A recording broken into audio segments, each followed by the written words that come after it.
Hello. Welcome, guys. It's been a long time since I've done a live stream. So excited for all of you to be here. Real quick before we hop into everything, I just want to test to make sure everything's working. Can you go in the chat and just say hello? I just want to make sure you're hearing me. Can you hear me? Can you see me? Just give me a quick yes, and then we're going to hop right in. I'm trying to stream on 2 platforms, so we're going to see if this is working using new technology. May have messed it up. So just hop in the chat and say that you're here. Let's see.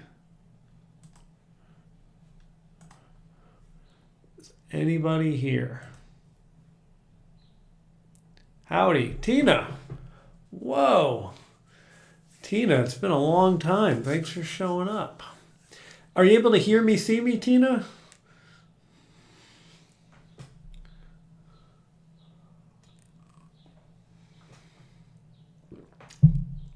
For everyone else that's just hopping in, feel free to say your name and where in the world are you? I'm Mike, and I'm in California, specifically outside San Diego.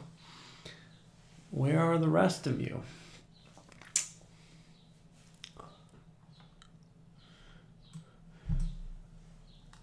Is this...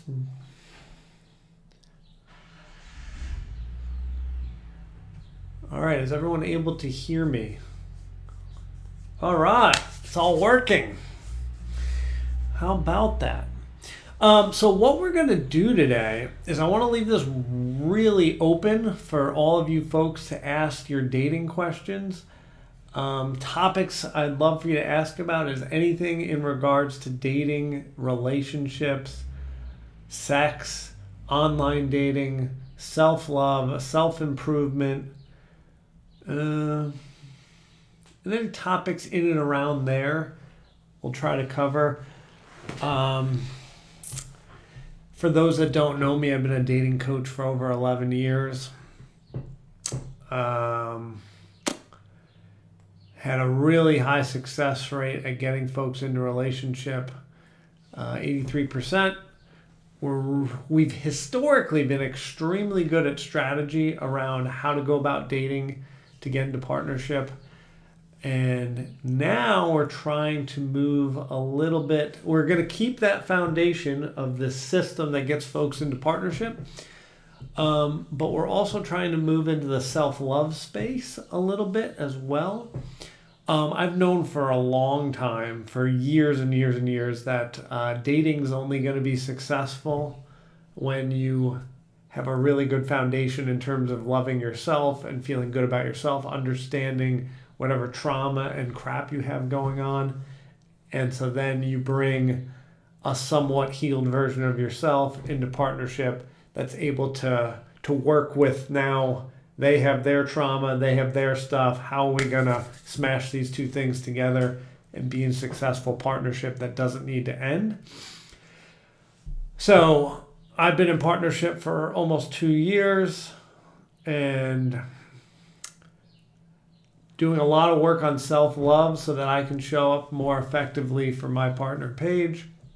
And so I want to bring that to folks that are single, in relationship, so that when we start executing, if you're single, the strategy of getting a partner, which we're really good at, I want folks to be in love with themselves first, or as close as they can be.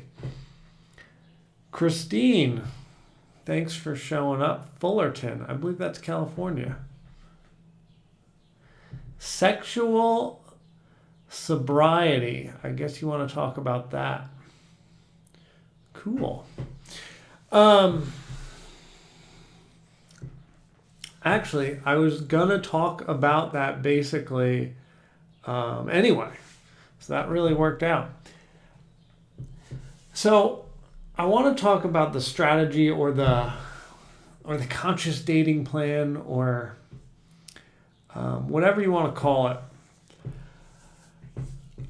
So this is more on the strategy side, and also the self-love and self-respect side. So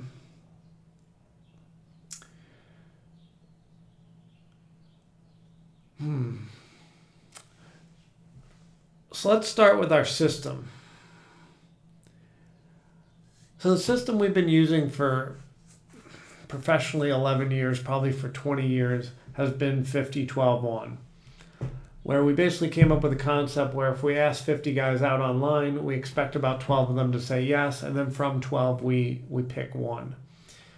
Why we love this: when you have 12 options and you're just picking one, it makes you get very particular about who gets a date. Next piece, your date, you only do one date a week. I know a lot of folks out there doing 3, 4, 7, 10 dates a week. That's not going to get you where you need to go. That's going to get you dizzy and wanting to stop dating within 2 months because it's just too many dates.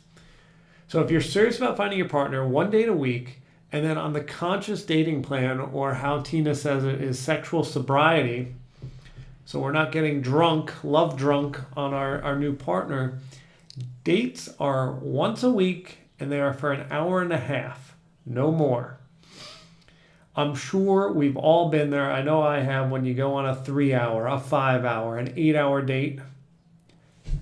This thing is no longer like there. You're all over the place.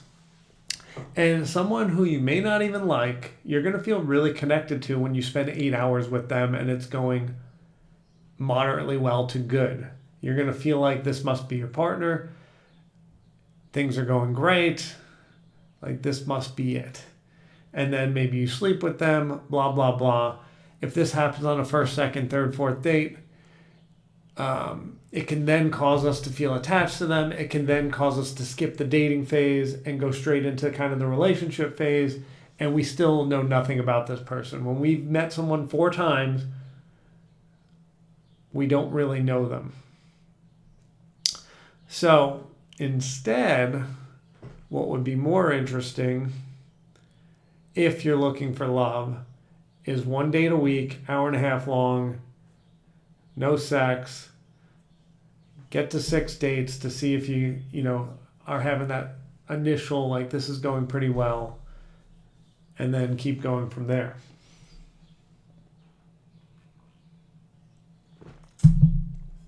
And listen, I'm all for us having sex, all for it. But I'm going to talk about myself. I was terrible at picking partners for a very long time. And I would typically have sex somewhere between date 3 and date 6, I'd say, in my 30s. And none of them were working out. And you kind of, once you got to having sex, the courting, the dating phase, we went straight into relationship. Why? Dating's so magical. Like, why not go on 20 dates? And yeah, you can have some sexual things happening in there. But, like, get to know this person. Because at some point, you're going to make a commitment to this person to be exclusive. And now you just get this person. And if that's the case, I only want to be exclusive with someone that's freaking awesome. So, Tina, not sure if that was what you were looking for. But anyone who's watching, what I'm looking for from you guys is any questions around dating, online dating, sex, relationship stuff, self-love, and I'm going to try to help you out. Let's see. Tina, you lost 30 pounds. That's freaking awesome. Dude, I need to do that. I need to lose like 20. So we're going to try. Well, I'm feeling pretty strong. Need to get rid of some of the fat here so I can run a little faster.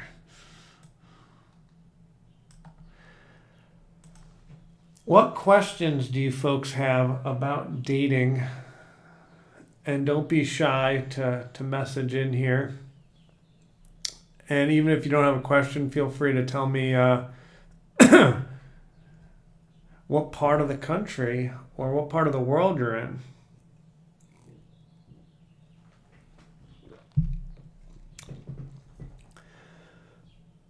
And if, managing emotions, knowing when to act rather than always vacillating from emotional reactions all the time, not needing to be healed completely in order to date and be in a relationship. Yeah, so this is perfect. We'll start with the second part because that's easier.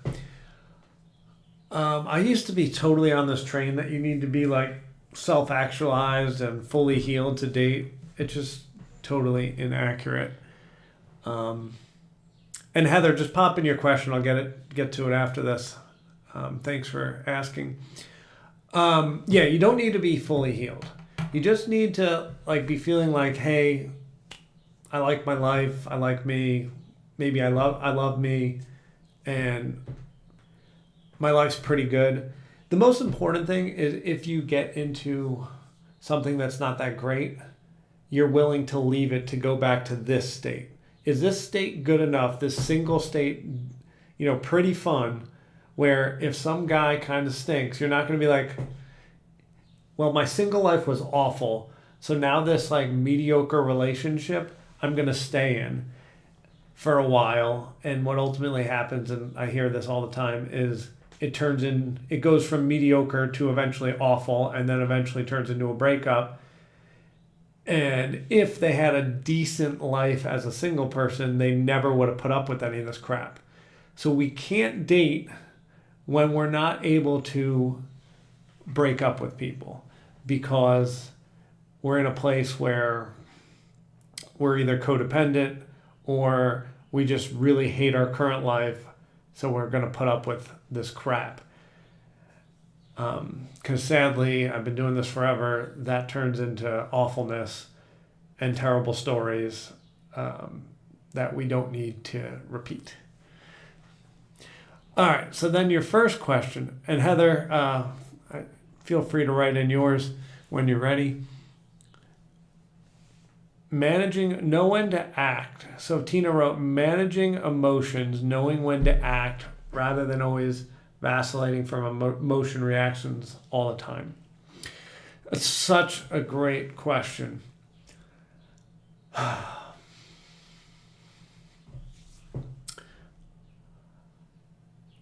So emotions are so important. And they're so important to get validated, especially as women. What I want you to do is when you're feeling something, go bounce it off a girlfriend or go tell them. So you kind of have to go have that conversation. And I do this too. Like, I'm very feminine in this sense. When I feel an emotion, I need to go bounce it off one of my buddies. Way before I bring it to Paige. If I bring it to Paige, it's like unfiltered and I'm in the emotion and I'm not seeing the clarity of what this could be and I'm not in a loving place and it could, and my probably most accessible emotion is anger, so I will come to her in a not great way. But if I go talk to my friend first and vocalize what I see, what I'm feeling, what I'm hearing, it goes from, wait a second, I've created some of this story, I've created some of this stuff as to what I think, how she's thinking, what her problem is. Like, I'll get in my head that, she's a horrible person because she believes to do X, Y, Z, and it's just totally not true. So bounce it off them, then see if you created a story, or if in what you said, in the meat and potatoes of what you said, someone actually did something wrong. And then if they did something wrong, you can go say, hey, when you did X, Y, Z, it made me feel not great. Or what most of the time is going to happen, or what we're hoping happens, is instead we get to a point of maybe the anger subsides or whatever subsides, the anxiousness, the sadness, whatever, and then we get curious. So now we're like, wait a second, I've felt this emotion, I've talked to my girlfriend, I'm now back to a neutral, and now I'm just curious, like, what's going on here? And now you go to your partner and you say, hey, when this happened, I was wondering blah, blah, blah, blah, blah. Like, I was wondering, did you mean this? Like, what were you thinking? You know, if this happens, blah, blah, blah. Just get curious. Does that make sense, Tina?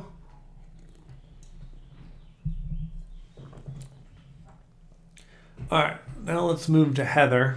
And anyone else in here, feel free to ask your dating question. We're basically doing a Ask Me Anything. So just ask me anything you want about dating, relationships, sex, self-improvement, self-love. Heather agrees. Cool. I do it too. It's awful. And it feels so real. The story you create is like becomes the reality, and you're like, wait a second. Eventually, like a week later, if you just sit on it, you're like, wait a second. It's not true. Or if you go to your girlfriend or me, go to my guy friend and talk about it, it gets subsided so much faster. All right, Heather, I'm 54 and men my age typically don't have younger children. I have 2 kids at home and one is in elementary school. My question is how to market yourself. I'm not in the child-free phase of life. Heather, great question. You're going to love this answer. It's going to be the easiest answer ever. Exactly what it is. I have 2 kids. One's in elementary school. You know, your life is what it is. And somebody's going to be really interested and someone's not going to care. Someone's going to be excited about that and want to date you. And then other folks are going to be like, whoa, I don't want to deal with that. And those people aren't your person. But the person who's like, ooh, a young one, that'd be fun. Love kids. That person's going to want to date you. And, you know, me, this is just how I think. And I'm not saying everyone thinks this way, but like, I'm a strategy guy. So I'm like, wait a second, this Heather one had kids maybe a little bit later. That's good. Like, there's something there. Like, maybe Heather had to work through some stuff before she could have a child, or had to work through some trauma before she could date effectively. I don't know. I start thinking about the positives personally of someone who goes later. I think we have judgments about, especially because of the TV show, like 16 and Pregnant, when you see all these people, having children so young, it looks, at least on those TV shows, I'm not saying this to everyone, it looks like irresponsible when someone gets pregnant so young and they're not ready for children, in theory. And so I'm like looking at Heather, I'm like, oh, she was pretty strategic. She waited till, she could handle children. So anyway, I think there's going to be a good amount of men that think like I do. And, there are going to be some men, to your point, that are like, I'm thinking about retirement. I don't want to deal with this. I just want to go travel. That's not your guy. Easy peasy.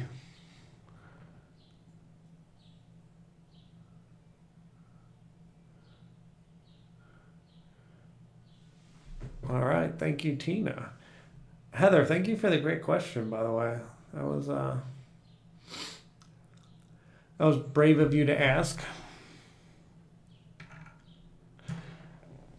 And I think, that's kind of the self-love piece. Like, we have these things that we think are limiting us. Like in Heather's case, it's like, I have a young child. That might be the coolest thing. Like, that might be really cool to someone. They're like, you have a young child? Like, I love children. Mine are grown up. I wish I could be back with some young children again.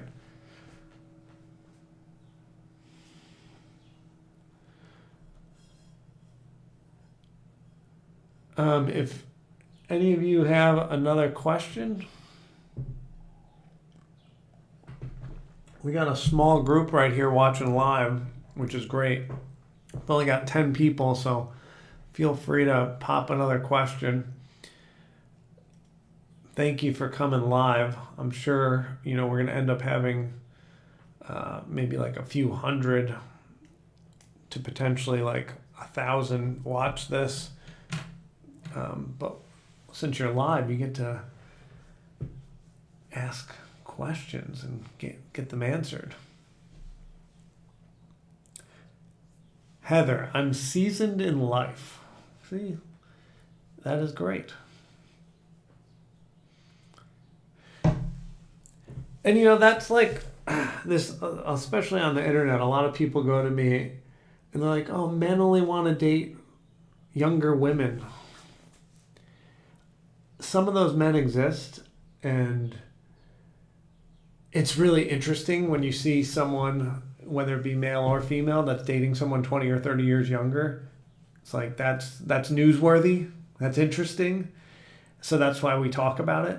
But not that many people are doing it.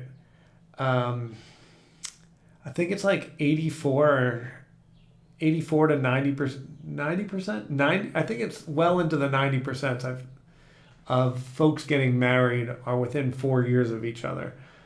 So like the data of folks getting married even more than 5 years from each other is just so slim. I think maybe it's like 7%.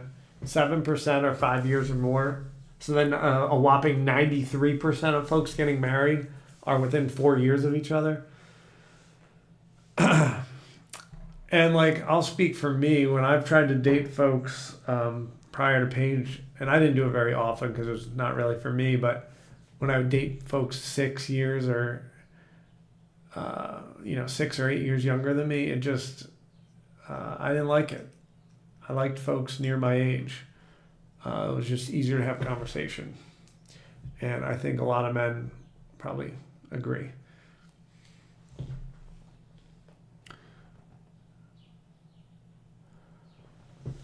All right, Tina, I'm going to try to read this and understand it, but I may need you to ask more. Okay, poet dynamics, being an alpha female with men that are alpha too. Then you wrote power dynamics, alpha female and male together. Ooh.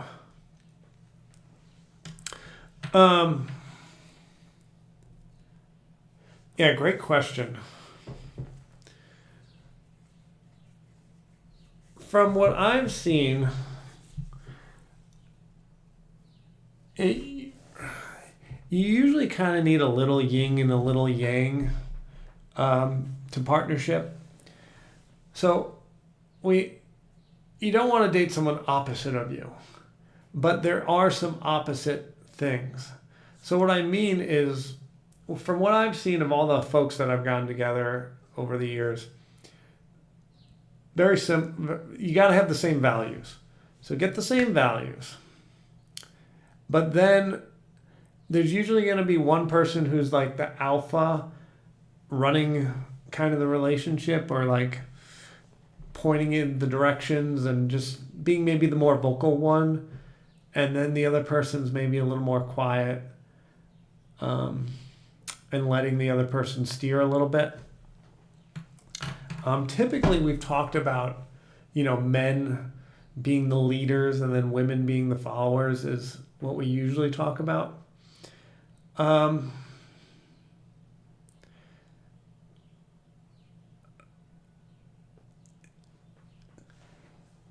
It doesn't necessarily have to be that. But what I do find is someone who is the alpha, if you put two alphas together, it usually doesn't go so well because you're going to butt heads. And we don't like conflict, especially in the early stages of dating. If you're conflicting early, it's just going to get worse and worse and worse. So someone has to let the other person drive. So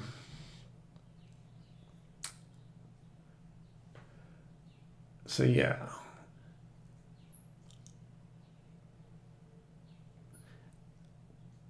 And I think we talk about being feminine, letting a man lead. I think that can be helpful for sure. And I don't want to change anybody.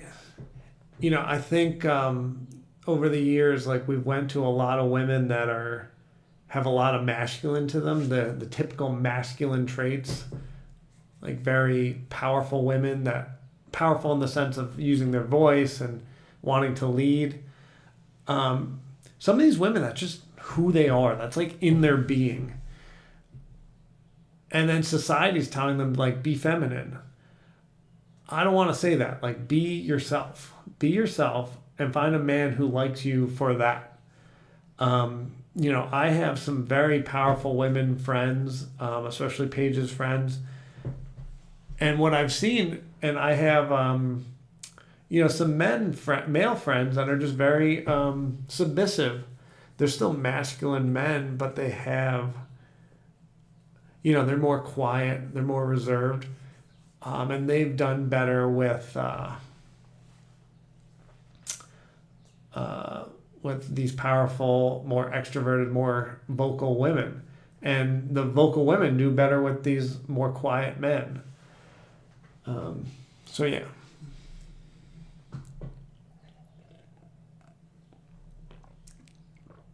Hi, Kristen. Thanks for showing up. We're great. I'm great. Feeling good. What we're doing is just asking dating questions. So if you have any questions around dating, relationships, sex, online dating, self-love, self-improvement, happy to try to answer. Heather writes, in your experience, what do men expect from a sexual standpoint? That's a good question. I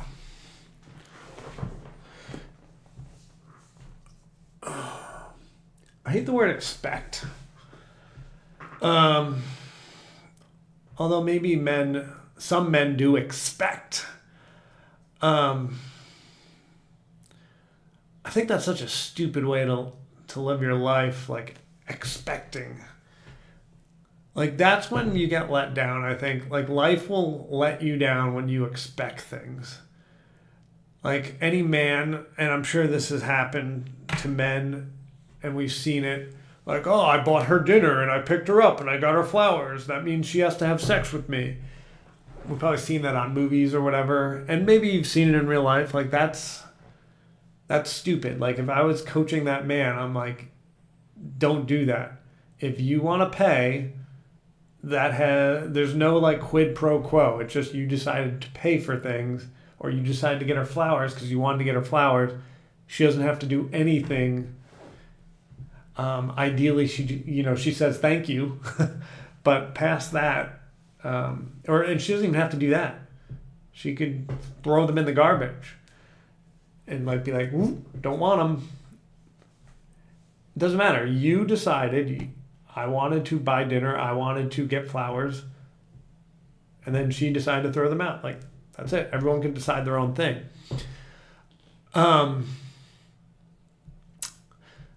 Sorry, I kind of went off track there. Let's answer that better. What do men expect from a sexual standpoint? I think at some point they would like to, get some action. What I can tell you is a man who either doesn't value himself or doesn't value partnership is going to expect sex sooner. And he's going to think that if he can build emotional connection, or he can pay for things, or he, takes you out a number of times, he's going to expect to get rewarded with some sort of sexual something. So what I teach women is, if you can't be this judge of character, which frankly, it's hard, because the guy who's really charming, who just wants to get laid, doesn't look that different than the guy who's really charming and wants a relationship. So we can't tell the difference. So that's why I tell women, really do not, have sex, or really don't do much, especially through 6 dates. Because the guy who's just trying to get laid is not going to make it to, date 7. Just too much effort when he, maybe doesn't like you that much. So go slow, and then the guys just looking for sex are going to disappear. So that solves itself. And the guys that are looking for a relationship, they will want to know that you're interested. And you can do that through conversation. And you can do that through a kiss. And at some point, if you're feeling comfortable, you can do that through second, third base. But a guy looking for a relationship that really likes you, if you're having communication like, hey, I like you, hey, I'm trying to go slow, is that cool? He's going to say, yeah, that's cool. And if he says it's not cool, most likely that guy's just trying to have sex. He's not liking you that much. I've known, there were so many times when I was younger and just trying to get laid where it wasn't cool for me. I was like, why aren't we doing anything? And that was because I had the agenda of doing something physical. And, what I was doing in my 20s is no different than what men are doing in their 60s, 50s, 70s, 80s, 40s. Nothing's really changed from what I've noticed. It may look a little more sophisticated, ideally, in the 60s. It may be even sneakier because they've hopefully got some experience at this point. But it's still the same stuff. If they want sex, they're not going to stick around. But a guy who really likes you, no sex, fine, no big deal. With Paige, at some point, I was probably ready to do something sexually with her. And she said she's not ready. And I just loved spending time with her. So I was like, all right, cool. Let me know when you're ready. And at that point, I was looking for a relationship. So I hope that all makes sense.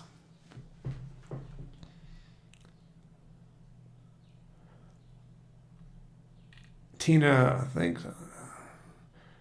I like Chris Williamson. Do you know him? He reminds me of a masculine but gentle nature. Maybe I should hit him up. I don't know who that is. Is that an actor? I'm going to Google this. Chris Williamson. Oh, the YouTuber. Yes, you should ask him out, Tina. I don't know why you've been waiting. You don't need my permission. Ask him out.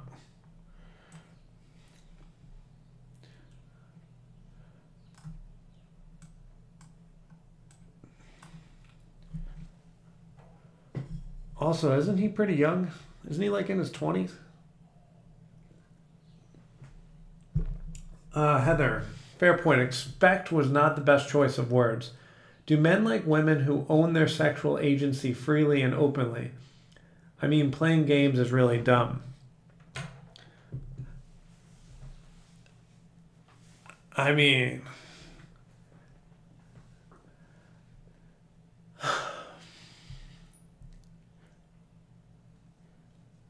think we all, if a guy likes a woman and she's being sexually open, yeah, of course we like that. I will tell you though, I don't know if this is what you mean by it, but if I was looking for a partnership, And then I showed up on like a first, second date, and a woman was like very, available for something sexual on the first or second date. My first, I'm a strategy guy. I'd be thinking like, wow, maybe she's available on first or second date to a lot of people. So I'm not special. Like there's nothing great about me. This is just like her protocol. So, that might be like a little bit soon. And I'm like, well, why? Like, why aren't we getting to know each other? So, that can go awry. I think, at some point in dating, we should be talking about like what our process is. Because no one does that. And it just kind of blows my mind. It's just like everyone's doing their own process, that there is no blanket process of how this happens. Because like, I don't know, we're just winging it, which is kind of insane to me. So like talk like, hey, usually I like to date someone, and then,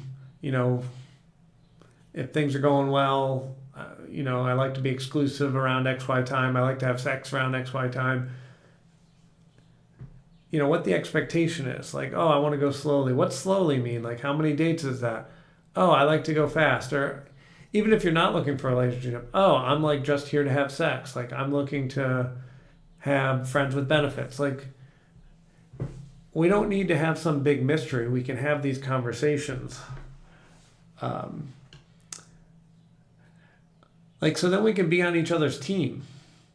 Like, it doesn't have to be this combative thing where it's like, I've got the sex and you're not getting the sex until whatever. It's like, well, let's talk about, well, you want sex in a relationship. Here's how you get there. Let's see what you can do.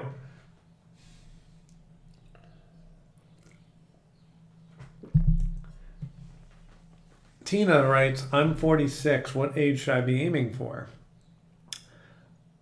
I would shoot between 42 and 50. The data says, I think like 88, somewhere between like 88 to 93% of marriages are within 4 years. So don't need to argue with the data.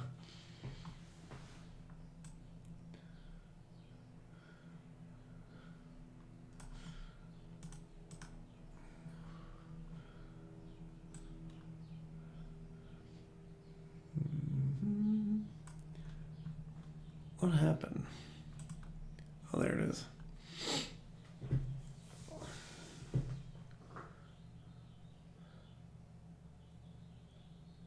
Tina, I don't know the poem about marriage. All right, Eden Starr writes, I'm 59 and I've been single for a long time. I listened to you. I listened to Elena. I'm assuming that means Helena Hart. Yeah, Helena Hart. I listened to Adrian. I even took the Marvin Courts, whatever. I don't know what that is. And now I'm a coach and I'm still single.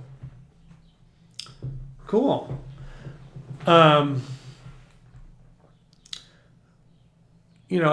has their own course for when they become single, when they're in a relationship.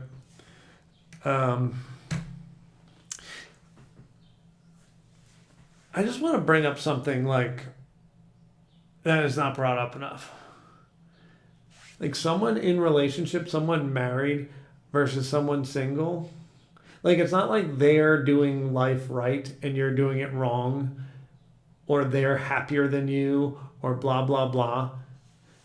Like everyone's playing their own game. And if you're single, like someone who's single can be doing better than someone who's married. Or someone who's married can be doing better than someone who's single. Like it's not like you're losing the game until you find your partner. It's just, that's not true. So, Eden, I would just say, like, take your time and, maybe you had some work to do. I don't know anything about you, but like you said, you've been watching us. You're a coach now. I remember when I started my coaching business 11 years ago, I was a hot freaking mess dating, like a freaking mess. I didn't listen to anything, any of my own advice. I was just like, frankly, during parts of it, I was probably like a playboy, like just messing around. I definitely had people pleasing issues, boundaries issues. Like I had to heal all this stuff, and I'm not saying I'm perfect now. I'm probably still got some crap. Like I expect by the time I'm 50 or 60 years old, like I'll be looking at 40-year-old Mike like, whoa, that guy's skill set was pretty crappy. So like, just keep working on yourself, and if you're feeling like you want to take a break from dating, take a break. If you feel like, man, I'm excited to date, then date. And if you're really desiring partnership, cool, go for it. If you're like pretty happy single and you're like, then you don't need to get a partner. Like,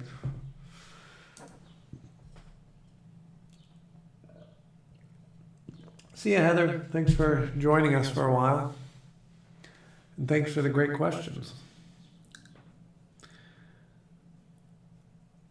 Who else has questions about dating, relationships, sex, self-improvement, self-growth?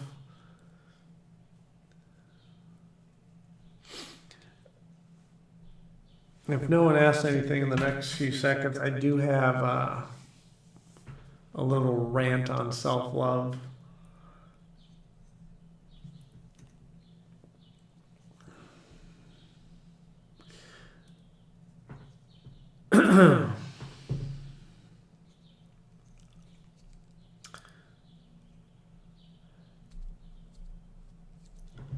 By the way, Tina, thank you for showing up. It's been, I don't even know how many months since I've talked to you, so it's cool that you're here.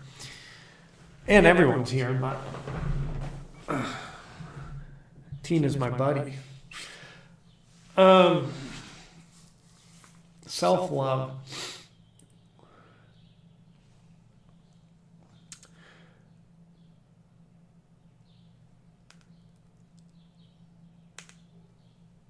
So, we're not supposed to be happy all the time. We know that. Like, we're supposed to be happy 40% of the time, 60% we're something other than happy. So first, let's accept that. Like, we're not going to be happy that often. Like, most of the time, we are not happy. But there's certain things that we do to ourselves that, like, bring us not from happy, but to, like, depressed. And I think, like, instead of having these level of emotions, which we can, that's fine. Let's try to shrink it, and just sit in here if we can. But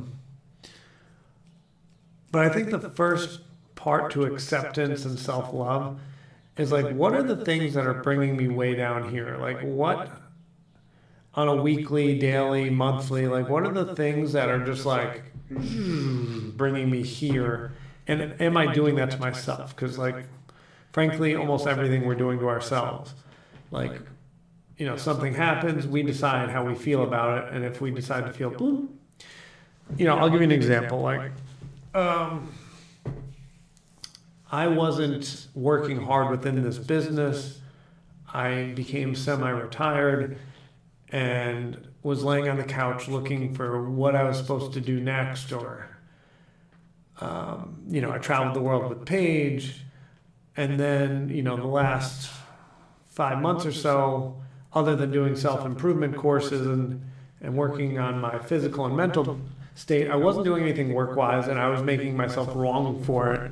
Probably like 9 months ago, I was like, why aren't you doing anything, you loser? Like, go do some work. Like, why are you sitting on the couch? Blah, blah, blah. I was making myself wrong.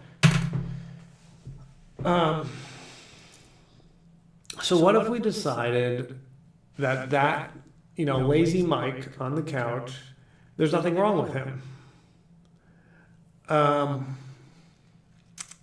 So then we take Lazy Mike. So the first thing is just realizing what the thing is that you're making wrong about what you're doing. So I was making it wrong that I was laying on the couch and not doing anything. So the first step to self-love, self-acceptance is just realizing what some of your stuff is.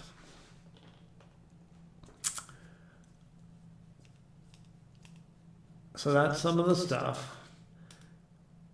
Then the second step is taking that character. So Lazy Mike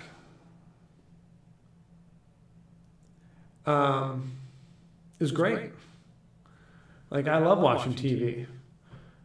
So thank you, Lazy Mike, for, giving me that time of rest, allowing me to recharge, watching a ton of great shows.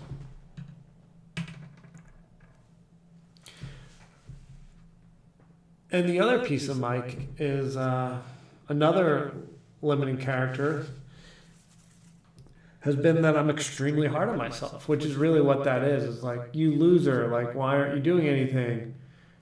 You're fat. You don't have enough money. You're not strong enough. You're not skinny enough. Oh, in pickleball, you hit it into the net. You suck. In soccer, why didn't you make the pass right? So all that negative talk, oh, you're not good enough, you're not good enough, your dad doesn't love you, blah, blah, blah, then showed up to me working harder, me getting this business to a successful place. So all that, like, I can go to that character that was mean to me, the lazy one and the one that just talked shit to me, and say thank you. So we put them out here, and we say, thank you. Like, thank you. That's why I became successful. That served me. There were pieces of that I really enjoyed. And so the second piece is kind of like putting that character out here and playing with him. And now, not making anything right, wrong, sitting on the couch, saying all these things to myself. And I still do it when I play soccer, like, you idiot. And maybe I'm working on that. Maybe I'm like, hey, you're having a good game. Like, all right, that wasn't a great pass, but you're doing great. Like, you can reframe it if you want, or you can just say, like, hey, it's okay that I said these things to myself. And once we start moving to indifference to those things, instead of getting emotional or getting sad or getting depressed, but staying in our here where we want to be emotionally, then, we're moving more towards self-love.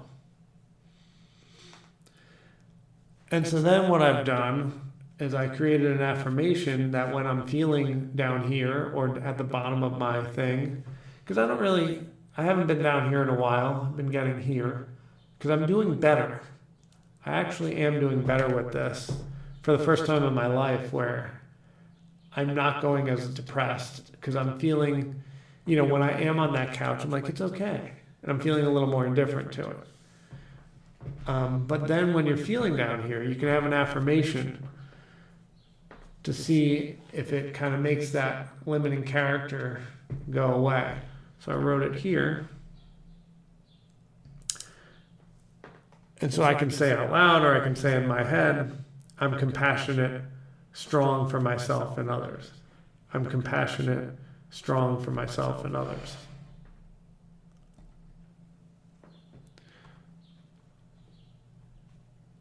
So I can say that over and over and over and over and over again. And see what happens to all those limiting beliefs, that limiting character, and see if I come back to myself.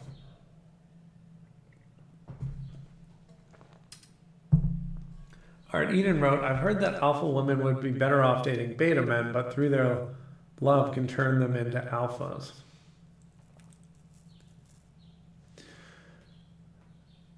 Yeah, I think alpha women would do better dating beta. But what I've found is no one really changes.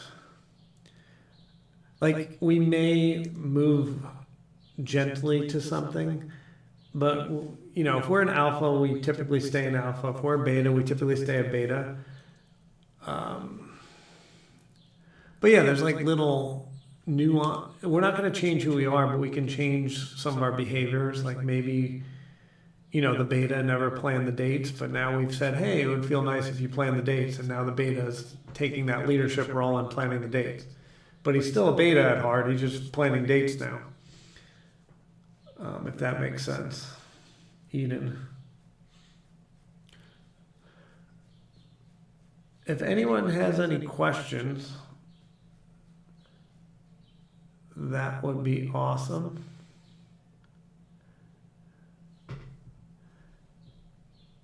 Let me see what's happening here.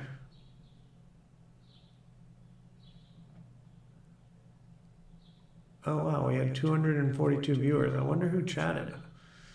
Uh-oh. Probably missed a lot of this chat.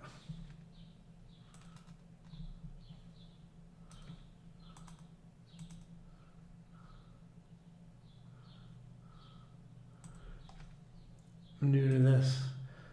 Sorry if you're on TikTok and I haven't seen your chat. I think I didn't do this right.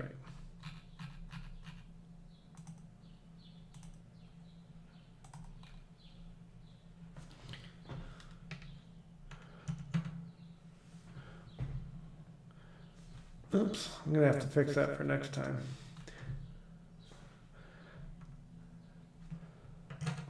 All right, friends and family. I think we're done for now, but I'll try to get the chat sorted out for next time. I didn't see, unless folks on TikTok are not chatting, but there was 300 viewers, so I'm guessing they probably just didn't do this right.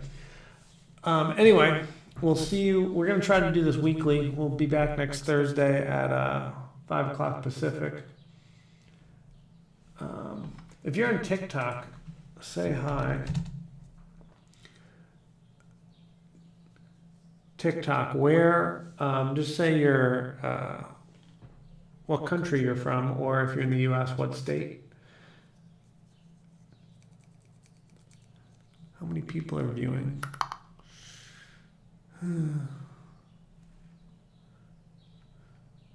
All right, I don't know.